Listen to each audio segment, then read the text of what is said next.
Hey everybody, it's Ryan. Thanks for downloading today's show. And just a reminder, as always, Wake Up War Chant is brought to you by our friends at For the Table, Madison Social, Central and Township, in the heart of College Town.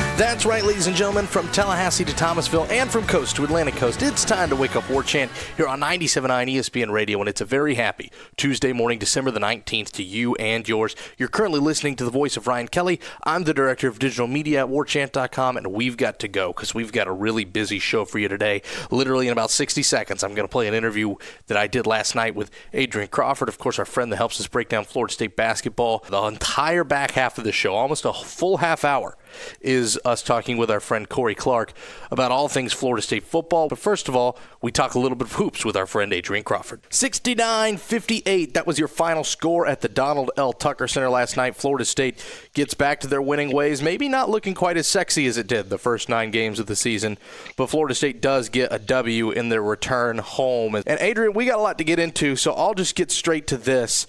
The thing that really struck me the most when you watch a game like this, and you see Florida State struggle, especially in that first half. They only lead 28-26 at the break after 20 minutes. When you run a style the way Florida State does, it's flex motion, it's free-flowing, it allows your athletes to create. That's part of the reason that they run it, the freedom of it, the idea that anybody is able to make what they feel they can create. And when you have that, and you also have a very emotional basketball team, you see the way they are on the sideline, you see the way they are in the game. They're very emotionally driven. You wondered how they were going to take that first loss, and we'll talk about that loss in a second. But I feel it was important to take a look at this in that when a team's emotionally driven, and the team is also dictating the terms on offense, guys play a little sloppy. And you saw just how sloppy Florida State looked in the beginning of this game. The first 20 minutes, there were just some bad turnovers, some bad looks, bad shots, bad decisions.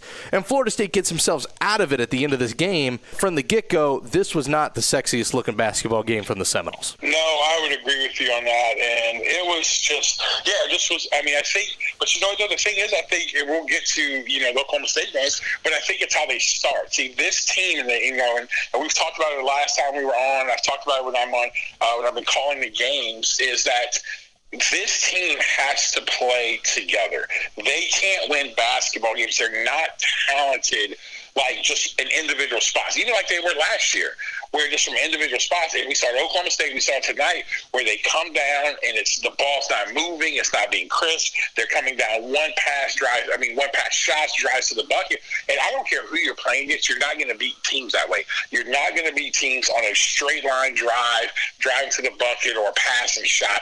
This team is great. When that ball gets from side to side, it's moving. They're trying to get between 250, 300 passes a game, and it's starting us it's starting this team to start slow. And like you said, when this team starts slow, then the emotions aren't driving them. Like you said it perfect. This is an emotionally driven team, and so they have got to start better, but they've got to start better by getting that ball moving early on. And I think it also has to do with over these last 2 games, and we'll get into the Oklahoma State game first of all, because I think one of the problems of that game bled over into this game against Charleston Southern, and that's that your guard play just has not been there. We were wondering if C.J. Walker was going to hit a slump, and he most certainly has. He was 3 of 8 last night, only hit 1 shot against the Oklahoma State Cowboys. Guard play, you knew, could really, really be what carries the day for Florida State, especially while your front court is so injured, but it just has not come up well over the last 2 games, which is a little bit surprising considering how strong they were to begin the year. And I get it, Oklahoma State's a tougher opponent, but Charleston Southern is not. Yeah. Yes, and I think that, again, I think C.J. Walker, I think Phil Cofer, Terrence Mann, those are 3 guys who are going to, I think, emotionally carry you. And you're right, C.J. Walker hasn't played great the last 2 games, but I think here's the thing is that, and I think C.J. is going to be fine, but he's got to settle in. Because the one thing I saw at Oklahoma State, I saw again tonight, is he's coming down and it's just one pass or push down the floor, pull up shots in transition. Like, I watched him again tonight, first half, a pitch ahead to him in transition. I mean, he just pulls up and shoots a 3, middle of the, kind of in the, right around the slot area on a one pass pitch ahead. And that's just not what we do. don't have rebounders in place, and that's a tough shot. I tell people, if you're in rhythm, that's a different thing. Guys who are getting paid a lot of money make those shots. And I think that C.J. Walker, I think he's going to be fine. He's a competitor. He'll figure it out. But he's got to settle in. And, again, if you notice how he goes, we seem to go. And I noticed in Oklahoma State game, Coach Ham pretty quick went with Trent Forrest. Because, again, when Trent Forrest is in the game, that ball gets moving a lot more. And so, our guard play has to continue to keep getting better. But, again, I thought last night that Terrence Mann, again, came out, played, he came out, especially in the second half, and really picked his team up and really got him going.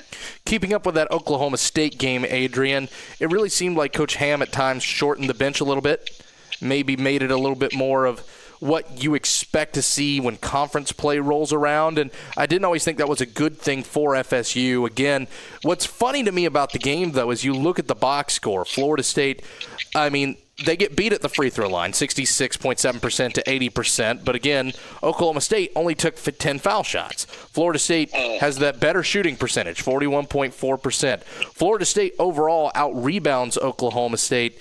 There are a lot of points where Florida State statistically has the edge in this game, but it just seems like situationally it wasn't always in the Seminoles' favor. And, of course, 22 turnovers. Even if the other side's got 17, it's hard to win with that much. So you have more of a basketball eye for this game, the X and O eye, and the eye of a player than I do.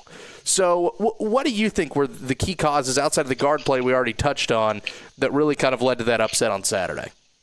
I think you hit on it. 22 turnovers. We averaged 12 turnovers. Going to that game, we averaged 12 turnovers. We had 13 turnovers in the first half. And you can't beat basketball teams away from home. You can't beat basketball teams that way. And that's something this team, has really got to work on and figure out, because if you can't turn the basketball over again, you're giving other possessions. And again, the other night we had bad turnovers, because bad turnovers ultimately end up leading to baskets on the other end of the floor that cause us to, like I said, cause other team to easy breakaway points and things like that. And then the other thing is this. We got, like you said, I think we got to get back to the fact that we're not shooting it great. We have moments where we shoot it great, but if you even think about it, currently right now, PJ Savoy is shooting 30% from the three. 1 for 6 last night. And so I think these guys will figure it out. But right now, they got to really turn it. And I think what can help them, they'll have the Southern Miss coming up, then after the Southern Miss game, have a little break and then really prepare. Because what this team has got to get to, and I think they will, is that they're going into a Duke team with, 4 first-round guys, I believe maybe 5 on that team, big with Wendell Carter and Bagley. And we get out rebounded. We know we're normally +5 rebounding, and we get out rebounded tonight by a Charleston Southern team who's not very big. And Charleston Southern team, they flat out rebound us. And in moments like that, when we're a bigger team, more athletic team, and team out rebounds you, that's just effort. There's nothing more but that, just flat out effort. Yeah, and about the game last night, I feel like that was one that Coach Ham better than I do. That's the type of game that if I am Leonard Hamilton, especially walking into that halftime locker room, I'd imagine he is maybe a little hot under the collar. Hey, absolutely. I was sitting there as I'm watching the game, and when Coach Ham comes out, he's got the tie. The tie's not fully on. It's like kind of tilted to the left. Top buttons unbuttoned, the tie's tilted to the left. I already knew he went in at halftime, and and kind of had some, a few choice words for those guys. Hey, that's a nice tell to know. It's always nice to know that those little tells and those little signs, where, especially when you have a reserve coach like a Mike Martin or a Leonard Hamilton, those little ticks that people have that just like, oh yeah, don't talk to him, don't ask him that question. Yes, absolutely. So that being said, you mentioned it. Florida State has the Southern Miss game coming up on the 21st. And then it's a break. It's a nice long period. It's Christmas break. And then you turn around, you go to Cameron Indoor Stadium 2 days before the new year. And, it got mentioned on the broadcast, and I tend to agree with it. That week is going to be almost a boot camp in that the way Florida State schedules out of conference, we know it's softer. The Florida game's always going to be there. The ACC Big Ten Challenge is always going to be there. The Orange Bowl Classic's always going to be there. There are always 3 built-in good games, and then maybe, depending on the conference or the opening season tournament that you end up in, you're going to have another matchup or 2. But for the most part, Florida State does not always schedule the toughest out of conference. And sometimes that can be hard to flip that switch over, especially when, like this year and last year, you're opening conference play against some of the best with Duke, North Carolina, Miami, Louisville, 2 on the road, 2 at home.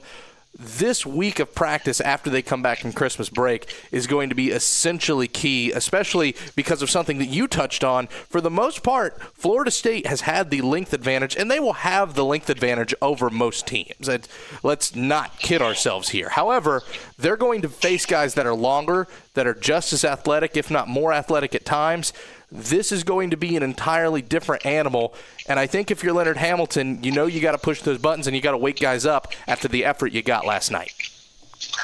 Yes, and I think that they got to get some guys healthy. I think Kabengele, making sure he gets healthy. I mean, you look at it, again, last night, and I'll get to practice, but if you look at last night's game, you get 6 points off the bench.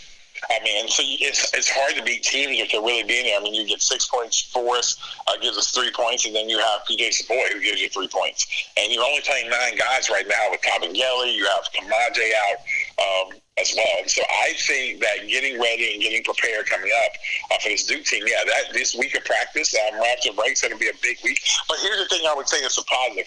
Florida State always plays Duke really, really well. And I think the coaching staff does a heck of a job of game planning for Duke.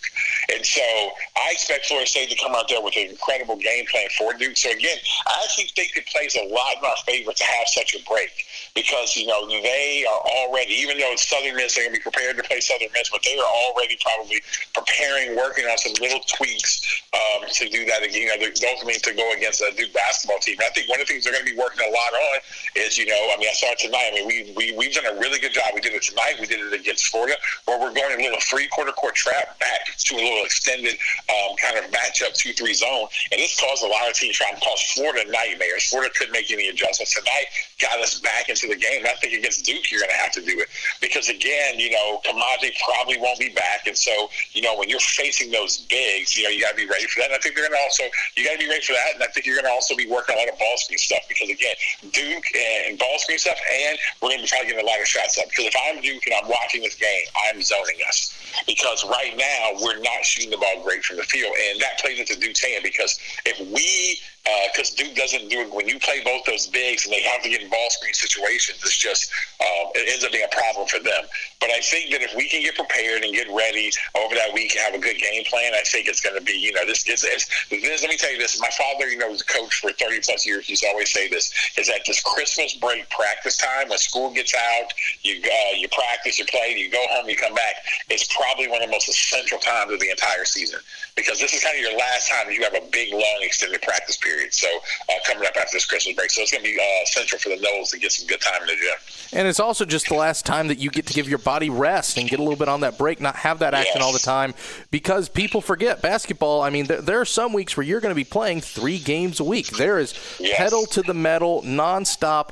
This practice time is perfect in that, when you're not conditioning, you need to be taking those rests. You need to be taking those breaks. You need to be going to treatment because if not, this is a marathon, not a sprint, and it can abuse you very badly. Yes, and we do. You have to, get in there, get your treatment, get your rehab in, and, and really just kind of take care of your body. And so, yes, this time is definitely, the Christmas break, being able to go home, spend some time with your friends and family. But, we always used to have that ongoing joke as players, man. Coming back after Christmas break was always, it was good to be home, but then that first day back of practice, it's always the worst day of practice, it feels like, because, and I've actually been in there with Coach Hamilton now, actually bring those guys back. And he actually, a lot of coaches I've been around, does a great job that post-Christmas practice because, you've been eating at home, you haven't been doing a whole lot, and normally coaches try to put a 3-hour practice in, and every coach in America is pissed off the entire time because the guys aren't really running. But Coach Ham actually eases those guys back into it. Does a really good job because you know how it is when you're off for that long and you're trying to step back into playing and be sharp. It's going to take you a couple of days. But again, I think it's going to be this is a crucial. These next probably 2 weeks are crucial for the Seminole basketball club in their season. Finally, we still have one game to play. Of course, you mentioned it. Southern Miss coming to town. Then, of course, ironically, 6 days later, football team's going to play a bowl game against the Golden Eagles. But there's only one game left. You can't completely look at this out-of-conference play with hindsight just yet. But when you do look at this, and if somebody told you before the season with the expectations for what this Florida State team is, again, I know both of us were a little bit more bullish on this squad than others, Adrian, but if you had an out-of-conference schedule that only had one loss, let's assume a win over Southern Miss. Let's hold all things constant. I'm not saying that it's a guaranteed thing, but let's look at it this way, because you do have to have some different conversations if you did get upset. However, if you view it this way, if you view that you had one loss in out-of-conference play, it's to a Power 5 team, but you still got a victory over Florida, you won your ACC Big Ten Challenge game, I feel like most people, considering what their expectations were for this team going into this year, and I said the same thing to Ira last night, you would take that in a heartbeat. Yes, you would, especially a team that they were some publications I predicted to finish, 10th, 11th, 12th in the league.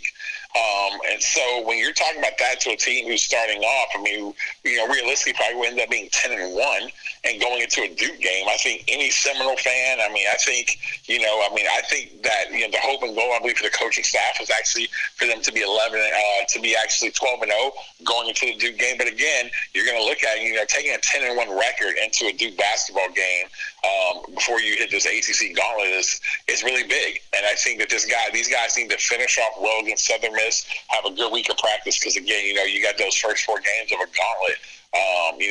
That's going to happen, and I think that this team, these first 4 games are going to, this Southern Miss game is important, but those first 4 games of the ACC are crucial. And I think if they can get going, then now we're talking about seeding, and I think that's going to be the difference with this team. But this team has got to remember that they are incredible as a whole.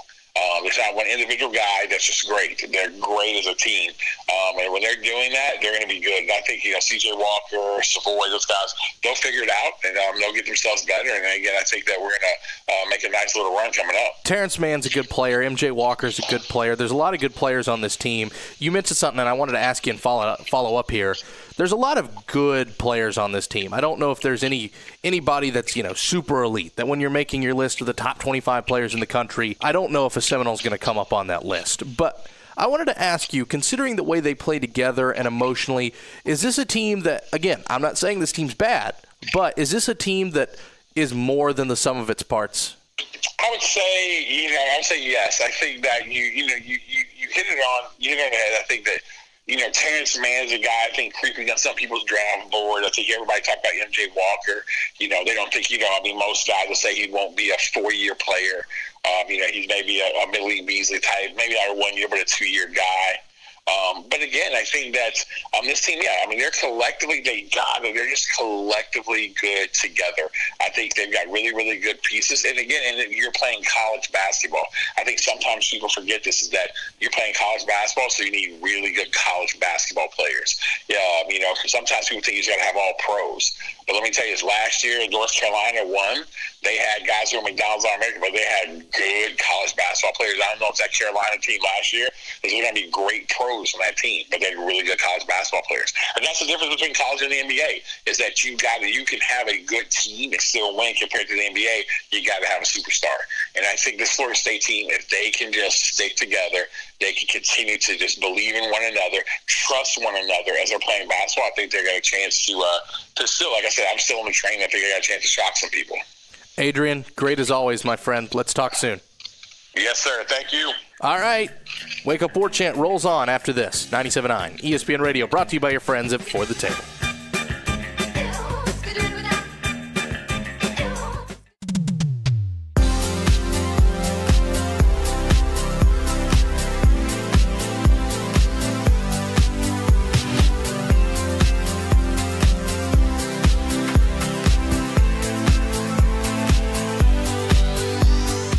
Happy hour. It's the best one in town at Madison Social, Central and Township. Of course, our friends at For the Table, 4 to 7 every single day. 3 great places, 3 great experiences, 1 great deal, all there in the heart of College Town with our friends at For the Table. Time to welcome in our friend Corey Clark, the senior writer at warchant.com, to talk about all things Florida State. And Corey, it's weird in that we're finally going to get some media availability today. We're going to be able to talk to some players around the organization. We're going to talk to Willie Taggart in a couple days. But I feel like after we went on our break, the news cycle started spinning real quick, and we've barely been able to talk to anybody, barely been able to have anything. But that's just kind of how it goes when you have this recruiting stuff to fill and you have these assistant coaches now starting to come on board.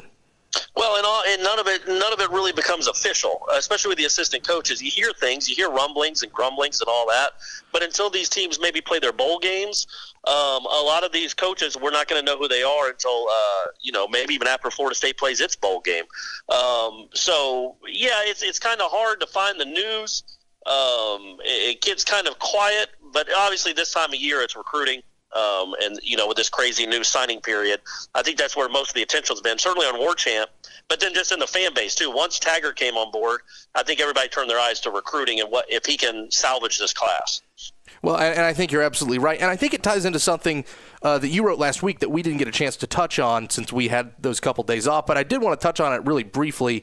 You talked a little bit about the Gulf Coast offense, and you talked a little bit about the fun of the Florida State program and the idea of having that shot in the arm, of being able to play a fast style, being able to play an exciting style. And plus, Willie Taggart's just an exciting guy. He's a guy who oozes charisma. He's a guy who, when he walks into a room, he certainly seems to own it, but at the same time, it always comes across sincere. It doesn't come – I'm not the biggest fan of guys – I guess the PJ Fleck types of the world who come in and have this, kind of Tony Robbins sense around them, this motivational speaker, rah-rah type stuff. It doesn't always feel sincere with me, but Taggart seems to have that sincere sense, and I think you mentioned it, some of the recruiting stuff, some of the dudes that Florida State had no prayer of just 4 weeks ago that are willing to take official visits. And, everybody seems to think James Cook's still coming to Georgia. Justin Fields still looks like he's going to Georgia. But the fact that some of these guys were just willing to listen, the fact that he was able to give them pause for just a second, I think speaks volumes about what he's been able to do in this recruiting cycle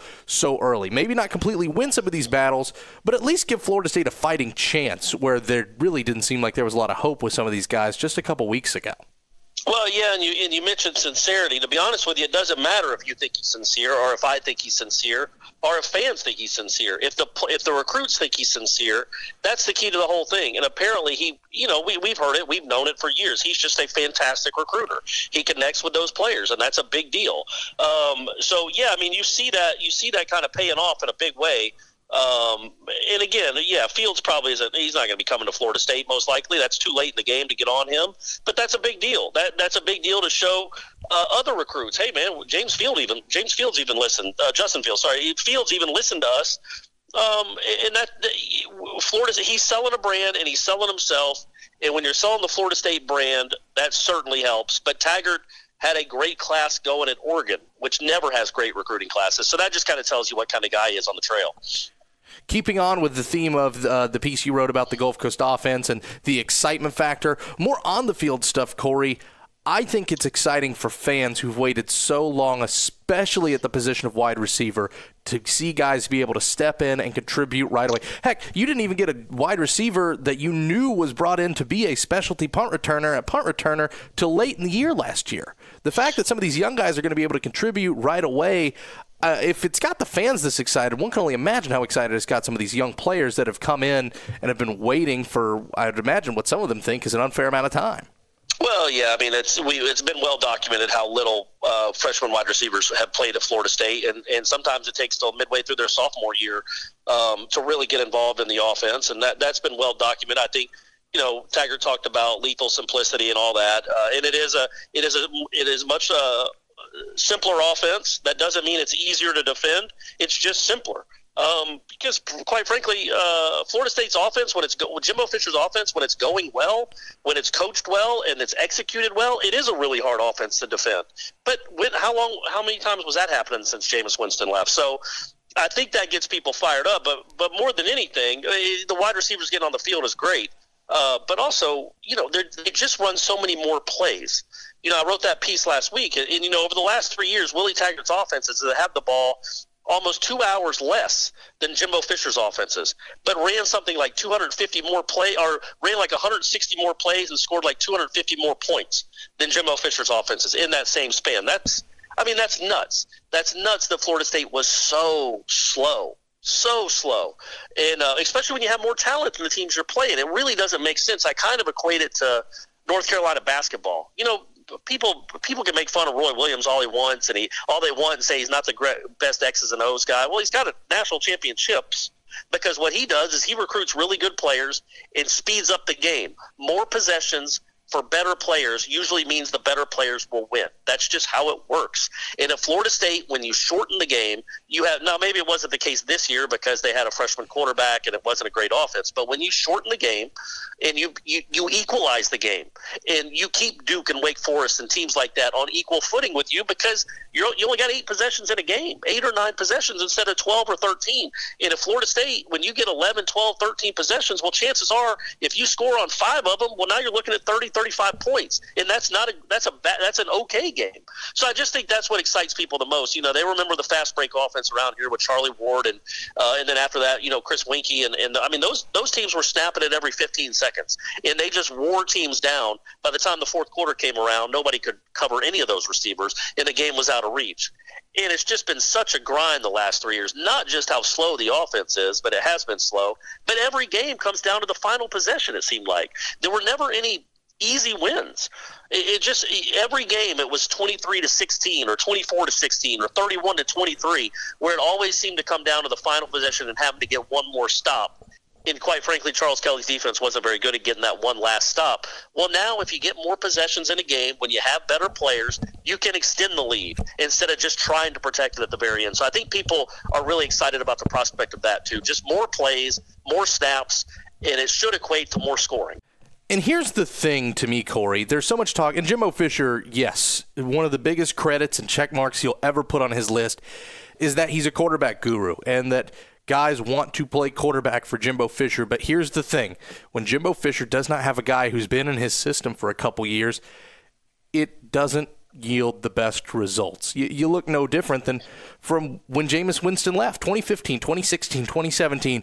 You all end up with 3 different primary starting quarterbacks, and because of that, the offense never really clicks. The key never really turns over. And I think that's the other breath of fresh air with the Gulf Coast offense is you've seen different styles of quarterbacks in Willie Taggart's system. You've seen veterans, you've seen younger guys, you've seen mobile guys, you've seen pro-style guys. They can fix that system to wherever they need it to do. So as much talk as there is about the skill players like we talked a little bit earlier, I think one of the biggest beneficiaries of this is going to be the quarterback position. Yes, you're not necessarily going to have the guy in Jimbo Fisher who's going to make you, I guess, the biggest pro prospect the way that he was able to do with so many at Florida State and even at LSU, but you have a system that benefits you more in that no matter what your quarterback is, you know you can get him ready to play in a simple amount of time. Well, yeah, and I also would say this, too. I think it really helps the running backs, too. I do think I think the quarterback is obviously a big deal in any offense. But I would say this. I would say that if Willie Taggart was running the Florida State offense this past year after Francois got hurt, there's no way it becomes the cluster that it became with a true freshman quarterback. Now, it wouldn't have been great with a true freshman quarterback, but it wouldn't have been so dependent on the quarterback making reads and reading the third and fourth and fifth read. I mean, that's just hard to do. And there aren't many Jameis Winstons that get it that quickly. So it could have been a much more dependent on the running back game. And maybe Akers and Patrick share 25 carries, share 40 carries, whatever it is. That's a big deal. To be able to run the ball, and you look at the numbers they put up, so they ran for over 300 yards 6 times this year. I mean, Florida State didn't do that at all the whole year. So what they do is they'll run it 50, 55 times a game. If Florida State tried to run the ball 50 times a game, it would take 2.5 games to run that much because they keep running the play clock down to 2. They snap it quickly, but it can be simple, and you can wear an offense down even if you don't have a great quarterback. That said, I do think you're right. I think it will help both quarterbacks, whoever ends up getting the job. It won't help him get to the pros necessarily like it would if he could certainly read, if he could play the Jimbo Fisher offense, if he could play that well in the Jimbo Fisher offense. It might not. If you can play the Jimbo Fisher offense and play well in it, that obviously looks much better to an NFL team than if you're playing one of these spreads. But at the same time, man, they could have really good college careers in this offense. Yeah, either one of them. I don't know who's going to win the job, but I think either one of them can have really nice seasons in an offense like this. I tend to agree because it can be molded to either of them and what they do well and what they do best.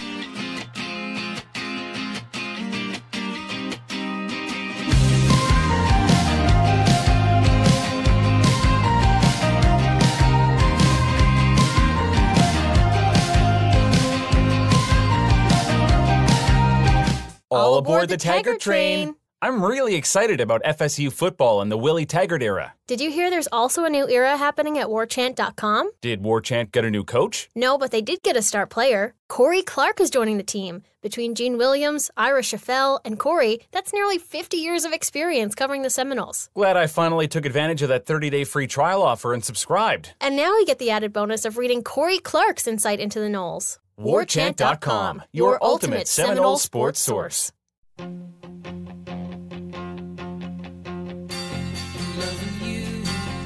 Isn't the right thing to do?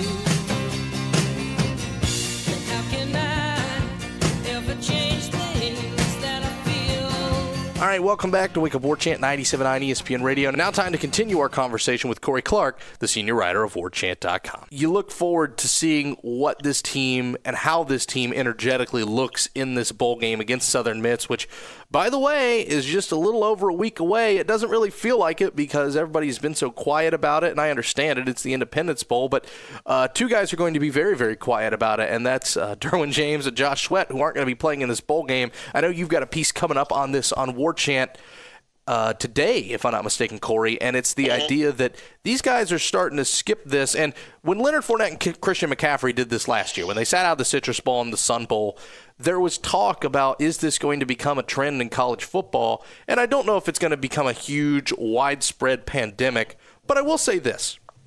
The bowl games outside of the New Year's Six, when you made that distinction and you made the playoffs, you basically said the rest of these bowl games, to a certain extent, do not matter. And that's no shot at the good folks at the Independence Bowl, and it's no shot at the Tax Slayer Bowl or the Outback Bowl or whatever. But you've made this a world of haves and have-nots in college football to where, you know, if I'm Christian McCaffrey and I know I'm going to the top 10, or Leonard Fournette and I know I'm going to the top 10, I'm not going to El Paso. I'm not going to Orlando. I'm not going to risk getting hurt. I mean, and take a look at Derwin James. He's the perfect example. He got hurt in an absolutely meaningless game that took away his entire 2016 season. So I think, especially now for a Florida State fan, and I've seen the changing of the tune with some of the Garnet and Gold faithful, when you have a game like the Independence Bowl that really isn't going to be for a lot of bragging rights and a lot of prestige, at least not for Florida State fans or for Florida State in general. I mean, keeping the winning season streak going is a big deal. Keeping the bowl game streak is a big deal. But when it's a game like this and you have a lot of money on the line, I think now that a lot of Florida State fans are seeing it from the Florida State perspective, it makes a little bit more sense. Like, listen, don't get yourself hurt. Go get paid. Go have your career. Well, yeah, and it's not just, look, what Dalvin Cook and I think it is going to be not just I think the New Year's Six bowl games will be included in it too at a certain point. I think that's what's coming, because what the playoff has done is kind of made all of those games meaningless in a sense. You're not playing for anything. You know, there's as we go into the postseason, there's two games that matter. So that's just it. Everything else is an exhibition game. That's what this playoff has done, which is fine, and I like the playoff. I think it's been good for college football, and it was long overdue. Florida State would probably have, 3 more national championships if the playoffs were around back in the 80s and 90s. But that said, when you look back at last year, Dalvin Cook played in that Orange Bowl. DeMarcus Walker played in that Orange Bowl. Why? What good did it do them? Like, they both still got drafted in the second round. They both had great games, and they didn't up their stock at all. And now, look, they're team guys, and I think it's very impressive what they did, especially Dalvin, considering that Fournette and McCaffrey have both decided to sit out, play in the same position. And running back is a much different beast than other positions, say defensive end. But I think what's going to happen is it's gonna start trending into this. Look, it's only a certain amount. Number one, only a certain amount of schools are going to be affected by this. You know, Georgia State and Troy and Western Kentucky, they don't have any guys that are thinking about getting drafted anyway. So their whole teams will show up. Southern Miss, for that matter, might have 2 draft guys. Well, Florida State has 8. So the question you ask yourself is, why is Derek Nottie going to play in this game? Is it only juniors that sit out? Why would Derek Nottie play in this game? If McFadden decides to turn pro, why would he play in this game? And your answer is, well, yeah, why would they? It's a 6-6 team playing a Southern Miss in Shreveport, Louisiana. Your head coach just bounced for a $75 million contract. You're being coached by an interim coach. You're going to have 3,000 fans there. Why are you going to do that to yourself and risk it? And I think that's where the sport is heading, and that's kind of what I wrote. Is this? I don't think this is slowing down anytime soon. I think these athletes, these juniors, these draft-eligible juniors, and these seniors are going to say, okay, what am I getting out of this game? Why would I play in this game? Obviously, they want to play for their brothers and their team, and that's fine. And I get that, and that's commendable.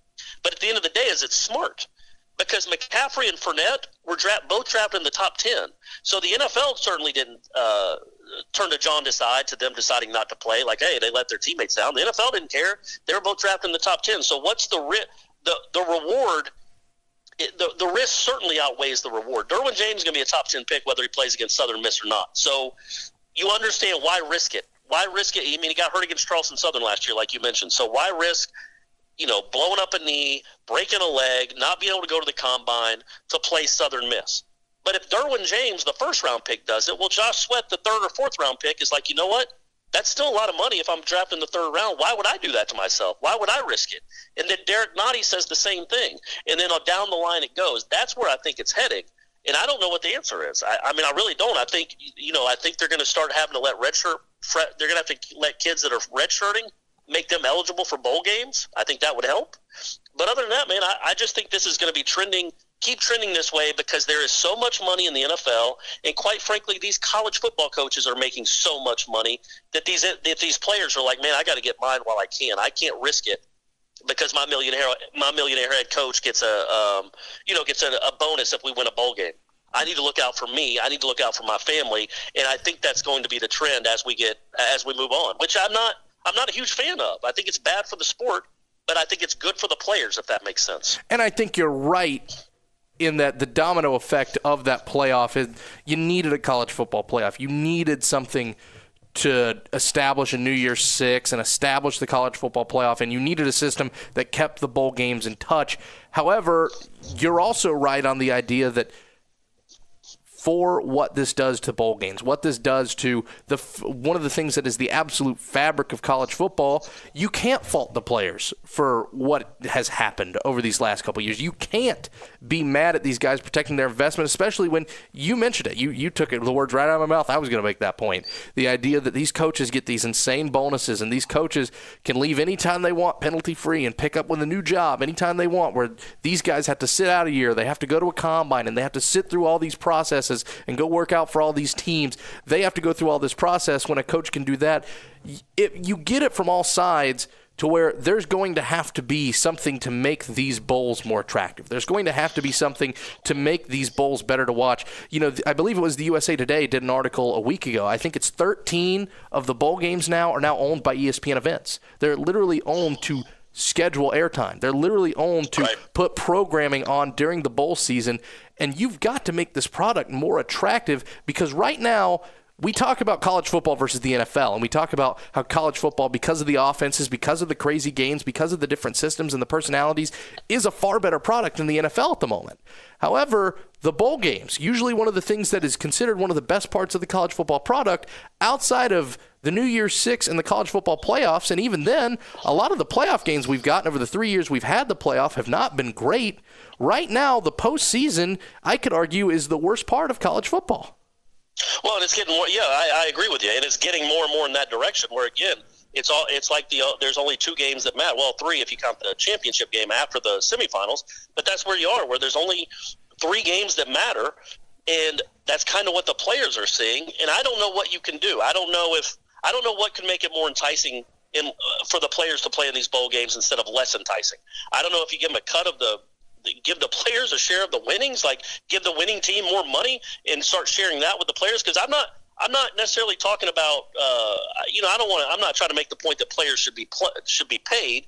I think it's good in theory, and it's really not fair that Jimbo Fisher gets $75 million for the work that all the free labor gave them, free in quotes. I know they get scholarships, and that is a big deal. But I don't know what the answer is. I don't know how you entice these kids to want to play in these games. And again, I know the independent. I know we're looking at the Independence Bowl and saying, yeah, well, that makes sense. Why would those guys want to play with that? It's going to get to the point in the next few years where there are going to be kids, many players, I think, sitting out of New Year's Six games. And also, I think it will start getting to the point where for instance, Derwin James in November of this year, when his team is 3-6, and they lose to Clemson, and there's nothing left to play for, I think you're going down a trend. I think it is a slippery slope where players are going to start sitting out the final few games of a regular season and saying, I'm done, I'm going to go train for the draft. And I just think that's the reality. I think that's where it's heading. Because what makes this game any more meaningless than that Louisiana-Monroe game? They're the same. They have the same meaning. I mean, Derwin didn't have to play in that game. Why did he risk himself then? Why did Josh Sweat risk himself then? What's the difference? So I think that's what's going to be what really needs to be figured out is I think this is a slippery slope that's going to keep sliding in that direction where draft-eligible guys, if they're not chasing a championship, they might say to themselves, why am I doing this? Why am I going to risk getting hurt on this November 12th game when I'm sitting on a lottery ticket and I just need to cash it in? It's the equivalent, like I wrote, it's the equivalent of holding a lottery ticket and running in a windstorm with it, holding it up in your hand and running with it. Now, you might not drop it. It might not fly out of your hand. You might not get hurt in that game, but there's also a chance that thing flies out of your hand and you can't chase it down. That's what these guys are faced with. So again, I don't think either one of us blame them for not playing, because I mean, look, you just can't blame them. You get one chance in life to make that kind of money, and why risk it playing Southern Miss in the Independence Bowl? It's really hard to do. But at the same time, as a guy in his 40s that grew up a huge college football fan, it's hard to see because bowl games used to be so much fun, and they should be fun. And now you're getting to the point where the best players don't play, and that's not fun for anyone. I do disagree with you somewhat on the premise of this happening halfway through the season, just because I feel like there is a threshold, there is a point, there is an extent where an NFL general manager or a scout will take a look at some of these players and they'll say, well, why did you leave halfway through the season? Well, what's to make you think that, even though you're getting paid by us and all that, you're not going to, give us a half-assed effort if we're 4-4 halfway through the season? I do think that can be a bigger red flag than maybe sitting out in Shreveport. Sure, and I don't think I'm not saying that for a Josh Sweat, but I think for a Derwin James or a Leonard Fournette or a McCaffrey or somebody they think is a transcendent top 10 talent, they'll understand, and they're not going to let him pass. They're not going to let that guy get past them if they think he's a great player and fits their system. And I think that's the difference. I don't think a Josh Sweat or a Derek Nottie could start sitting out in November, because that would be a big red flag. And if everything being equal, they might want to take the kid that played the whole season.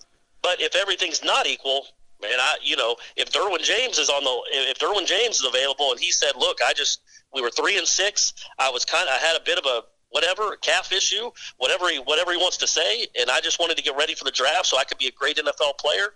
They'll make it. I thought that it would hurt McCaffrey and Fournette, to be honest with you, last year. If I had the choice between McCaffrey or Dalvin Cook, I wanted to take the one that ran for 200 yards in the bowl game as opposed to the one that sat out. Nope. One guy went 40th and one guy went 8th or 9th. So I don't know that it matters as much as we think it would, or maybe as much as it even should. So it'll be interesting what that threshold ends up being. But I do think we're going to start seeing kids not just sit out bowl games, but sit out other games as well. And I think to your point there, if you did want to look at it this way, the way you look at it is Jadeveon Clowney and Leonard Fournette kind of did already do that. I mean, Jadeveon Clowney barely played if he had a stubbed toe his final season at South Carolina. Leonard Fournette, of course, was infamously not going to play against Florida, and then decided out of nowhere to play because there was a altercation before the game. Yeah, I agree with you on that premise that there are occasional superstars where I don't think that's going to matter. But for some of these guys down the line, that's where it gets a little dicey. Anyway, Corey, we've hit a wall. We're all out of time, my friend, but thanks so much as always for joining us. Thanks, Ryan. I appreciate it, buddy. All right, ladies and gents, that'll do it for us today. My thanks to Corey, my thanks to Adrian, my thanks to you guys for listening. Gullick and Wingo's up next on 97.9 ESPN Radio. Out of all the reindeers, you know you're the mastermind. Run, run, Rudolph. Randolph ain't too far behind. Run, run, Rudolph. Santa's gotta make it to town.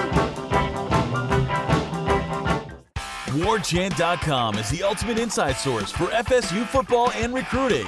And now you can get in on the action for free for an entire month. WarChant.com is offering a risk-free 30-day trial subscription. Get full access to the #1 website covering the Seminoles just by entering the promo code WarChant30. That's WarChant30. Sign up and get in on the world's most active FSU message boards. Receive breaking news, stories from our award-winning staff, plus get exclusive interviews and videos. Just enter the promo code WarChant30. WarChant.com, your ultimate Seminole sports source.